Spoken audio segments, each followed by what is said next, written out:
So, yan. Modernization and integration. Online public access catalogs. So, yan yung online.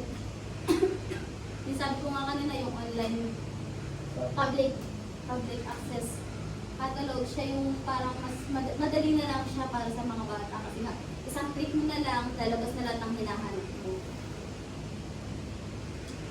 So, digitization of materials. Any idea? Digitization of materials. So, isa sa mga modernization and integration ng libraries is yung pag-digitize natin ng mga information. For example, sa isang book, pwede natin siya dinagay lahat ng information doon sa isang book online para mas madaling natin makahanap at ma-access. Hybrid libraries combining physical and digital collection.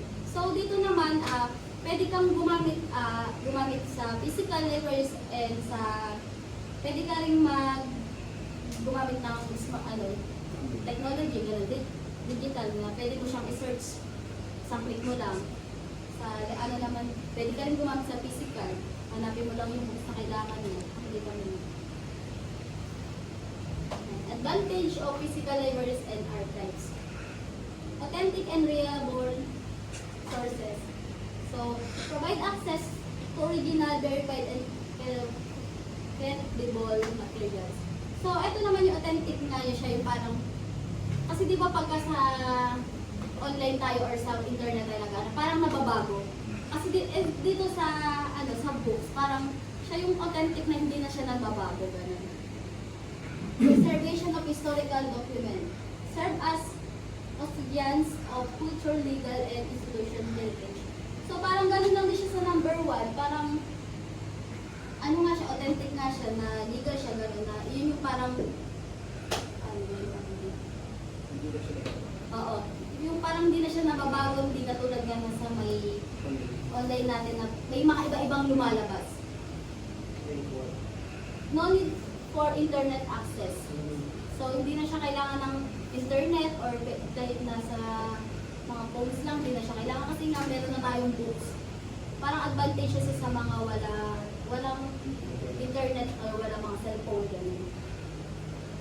So, quiet and focus study environment. So, alam naman natin na kapag sa library na bawal maingay, di ba? Bawal kumayo.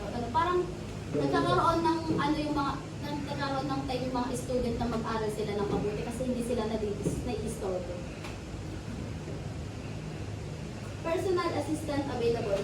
Librarians and archivists offer expert and support. So, meron tayong, di ba meron sa library natin, meron isang tao din na parang nag-aano sa atin na a-assist sa atin na kung meron tayong hindi mahanap or hindi makita na kailangan natin ng books. Nandun sila para tulungan tayo.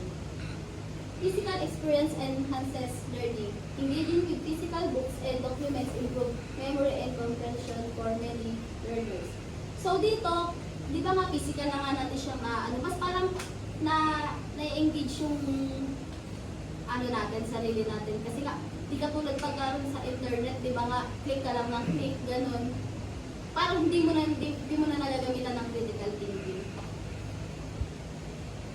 Eh naman yung mga disadvantage of physical libraries and archives. So, limited accessibility. Di ba nga kapag meron sa mga library, kunti lang yung kailangan pumunta. Kasi nga pagka sobrang dami, wala na upuan, ganun. Kasi kaya parang nagiging dito, kapag sobrang dami ng tao, pare, meron kong gustong hanapin na books. Gamit na pala ng iba. So, hindi mo na siya magagamit kasi na mayroong gamit ng iba. Tapos, konti lang nga yung kailangan na pumunta ng tao doon. And preservation challenge. Prone to damage from environmental factors like humanity, pests, and disasters. So, katulad lang din dito lang sa limited accessibility, na parang meron nga siyang preservation challenge na kailangan na parang ikaw unang mauna doon para kung mayroon ka sakaling hahanapin na books. Hahanap ko siya. Resource constraints. Limited budgets for updating collection or expanding facilities.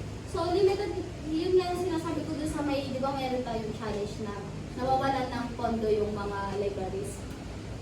So dito nga kaya nagkakaroon ng limited budget for updating collections para kinukulang yung mga librarians na magkaroon ng books ng ganun, to update. Time to showing searches. So, ito na nga, ito din yung sinabi ko kanina natin, di ba nga sa online lang tayo, di ba? Click lang ng click, pag hinanap mo, lalabas na. Hindi katulad sa books na hahanapin mo pa kada pages. Lack of remote access. User must be physical present access materials, not digitized. So, dito,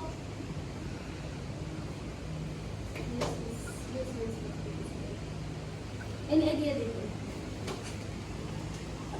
Lack of remote access. Users must be physically present to access documents not digitized. So, sa mga physical libraries, kailangan natin pumunta physically sa library para ma-access natin yung mga books. Unlike sa mga digital na libraries, pwede tayo pumunta, pwede tayo mag-visit doon sa site yun, yung lakong pagkakaroon. So, isa sa mga disadvantage. Yan na, dagdagan ko ngayon. Oo nga, kasi nga, di ba kapag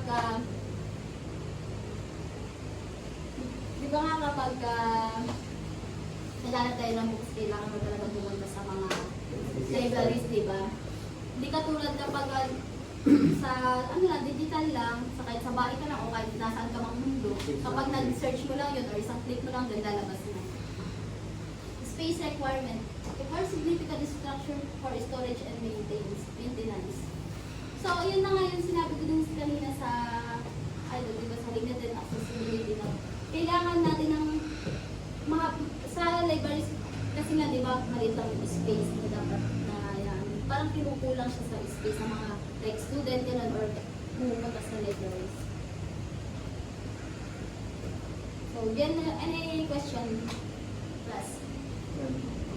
Paano naman po kapag for example pumunta tayo sa library? So, sabi mo nga din, minsan hindi tama yung nakukuha nating source when it comes online. Paano po kaya sa tayo makakukuha ng ano? Mag-a-underwrite po ba tayo ng free time, ay ng mga free space para makahanap ka ng books na nahanap mo, or mag-speak ka na lang sa online? Depende po yun kasi depende po sa inyo kung makakapag-intake kayo. Pero meron namang legit na site na pwede mong paghanapan ng Like what po? yung sa, ano ba yun? Anong site yun? Ayun, Miriam Dictionary. Thank you po. Sige, ang question? Wala na. Generalization na tayo. Number 1. Sige, di po sa inyo. Have you ever used a physical library or archive for a school project or personal interest? What was the experience like compared to using this tool? So, kapag for me, mas hassle or medyo time consuming kung yung papunta sa library. Especially kapag meron kang social anxiety, maraming tao sa library. Unlike kapag online lang, although hindi masyado kailangan yung sa mga libraries sa physical library, pero yung comfort of your home, tsaka mas madali mo na-access yung iba't ibang books.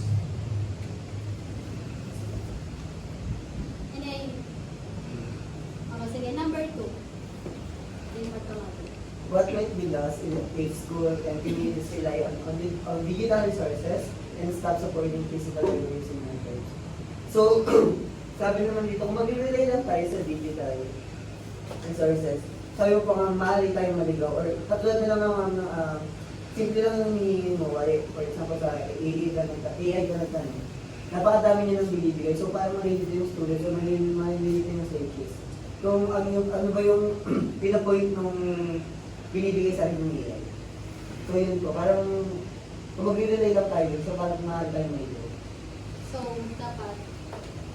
Dapat, kahit naman nasa modern na tayo, nasa modern technology na tayo, support the physical store and libraries and archives.